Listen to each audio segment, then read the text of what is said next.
Dalam program Adistion Point di Digital Kompas TV menyoroti demo yang terjadi di tanah air belakangan ini, anggota DPR RI fraksi PDI Perjuangan Rieke Diah Pitaloka bilang pejabat negara untuk menjaga lisan. Jika ada yang kritik, itu menjadi resiko pejabat negara. Sementara itu, diaspora Indonesia Salsa Erwina mengatakan DPR harus pecat segala perwakilan yang menjadi pengkhianat rakyat. Satu pelajaran berharga.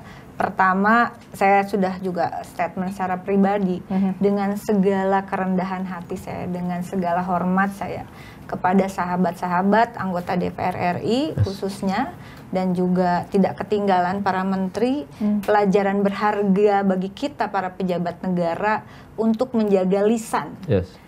Ada yang kritik, ya itu resiko dari jabatan kita sebagai wakil rakyat, saya kira.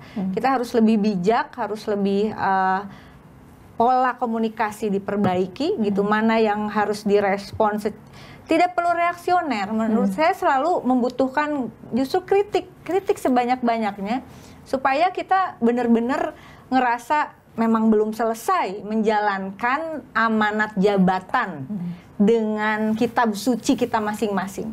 Sebenarnya itu aja, dan mudah-mudahan ini nggak usah gengsi juga.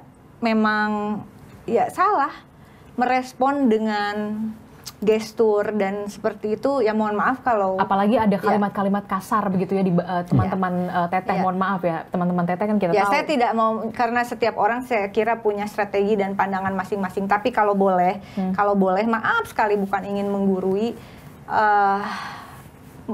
sampai kemudian ada publik merespon dan sampai ada yang meninggal begitu. Ini nggak terbayarkan. Buat saya satu nyawa itu nggak bisa diganti. Para pengemudi logistik gitu. Jadi kita memang sedang memperjuangkan suatu regulasi gitu ya. Dan Presiden Prabowo tadi sudah berstatement akan mengusut termasuk mengevaluasi jajaran kepolisian. Terima kasih, dan ada yang disampaikan Presiden Prabowo akan memberikan semacam perlindungan kepada Afan dan keluarganya dan kawan-kawannya, dan saya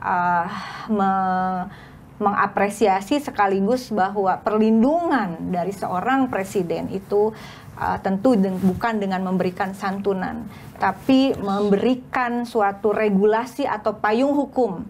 Dalam hal ini secara makro perbaikan atau revisi Undang-Undang Ketenagakerjaan, tetapi secara khusus itu ada payung hukum untuk teman-teman ojek online, teman-teman ojol. DPR harus pecat segala perwakilan yang menjadi pengkhianat terhadap rakyat.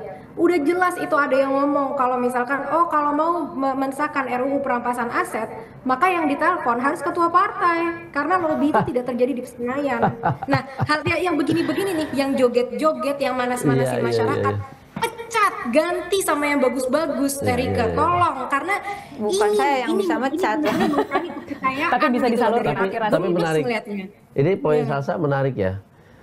Fenomena pecatan pejabat negara, baik yang di eksekutif ataupun di legislatif, itu pemantiknya selalu reaksi publik. Harus baik dari netizen ataupun mahasiswa ataupun buruh, kelompok driver platform online.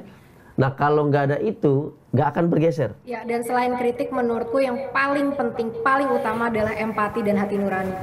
Karena itu yang paling penting, yang harus bisa merasakan penderitaan masyarakat gitu ya. Dan aku nggak akan nambah banyak, mungkin Terika silakan nanti dikirim ya tentang perpres data ini dan perpres ojol.